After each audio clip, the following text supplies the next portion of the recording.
kaharian ng Fantasia ay may isang dalagang umibig sa isang prinsipe. Siya si Cinderella.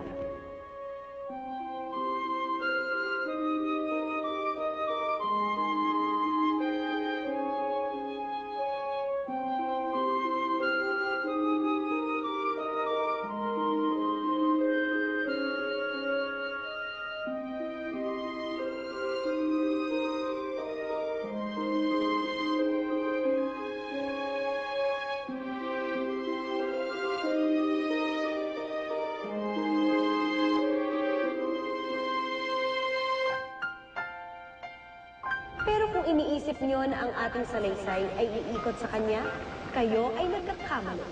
Dahil ito ay hindi kwento ni Cinderella, kundi kwento ng ating bida na si Grazilda.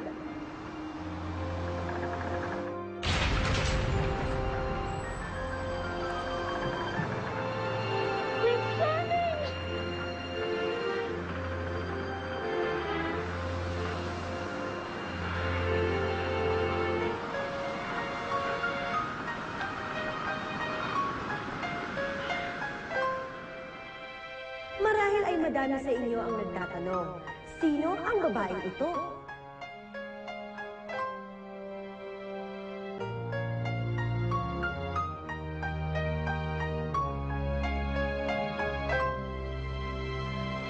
Umasa ako. Pinaasa mo ko. Hindi ba't ako ang nagligtas ng iyong buhay? Yun ang totoo. Walang ginawa sa'yo si Cinderella. Sa akin ka mo kalalagutan, Miss Charlie. Hindi sa kanya. Hindi sa ganito magtatapos ang lahat. Hindi ako papayag. Bakit ganoon na lamang ang galit at sama ng loob niya? Mauunawaan lang natin siya kung ating babalikan ang nakaraan, kung saan nagsimula ang kwento ni Grazilda. Ano yon?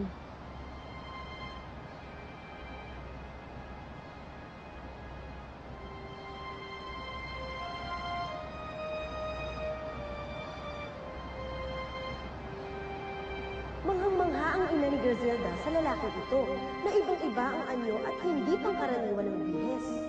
Unang beses pa lamang niya itong nasilayan ay inibig niya na ito. Nakikilala mo siya? Hindi po.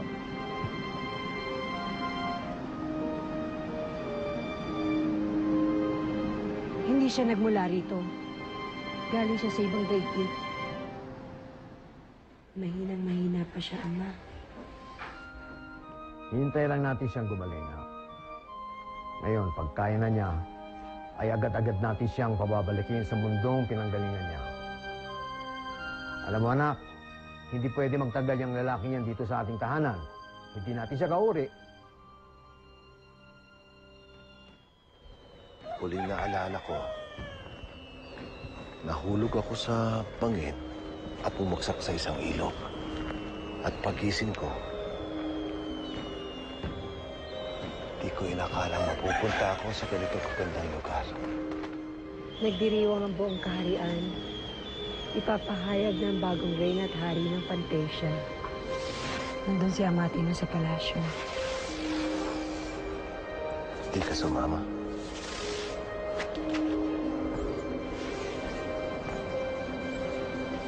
Gusto kong samantalahin ng konting panahon na pwede tayo magkasama. Mahirap na rin sa akin ang umalis, Matilda. Nahulog na ang loob ko sa'yo. Kung pwede na sanang hindi na tayo magkahiwalay.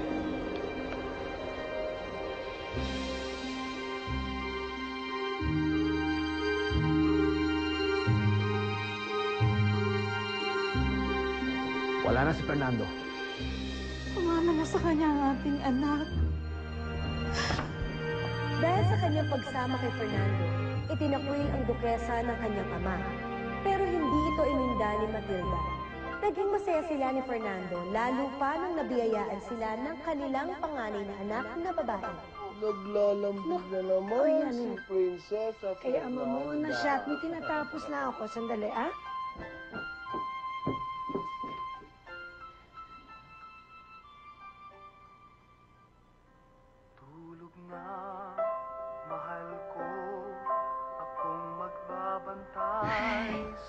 Sa susunod kasi, patugtugin mo agad yan.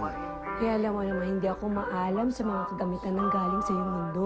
Natatakot akong kalikutin. Kailangan mo na ng pang-aliw dyan sa panganay natin. Lalo na pag lumabas na yung pangalawa natin. Tapos, susundan pa ng isa pang dosena.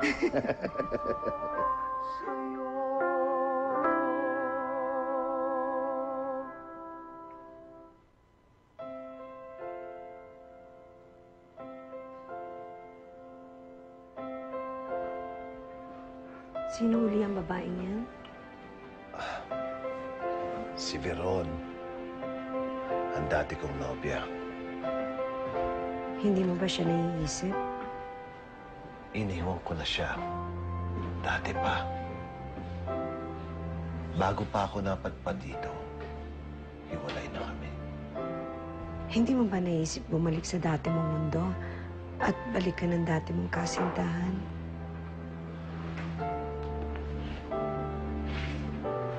Huwag ka na mag-isip ng kung ano, Matilda. Ito na ang mundo ko at ikaw na ang mahal ko. Hindi na tayo magkakahiwalay. Pangako? Pangako.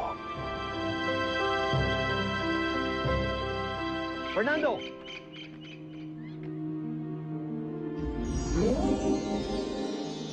Sino ka? Ako ang fairy godmother ng Fantasia. Ako ang tagapangalaga ng katahimikan at kaayusan. Matagal ka na namin hinahanap, Fernando. Mali na kinakasama mo ang anak ng mag-asawang ito. Mahigpit kayong pinagbabawal. Nasaan si Matilda? Huwag niyong saktan ng mag-iina ko. Ako na lang parusahan niyo. Huwag niyo silang sasaktan. Hindi ka nararapat sa mundong ito. Kaya ibabalik kita sa pinanggalingan mo.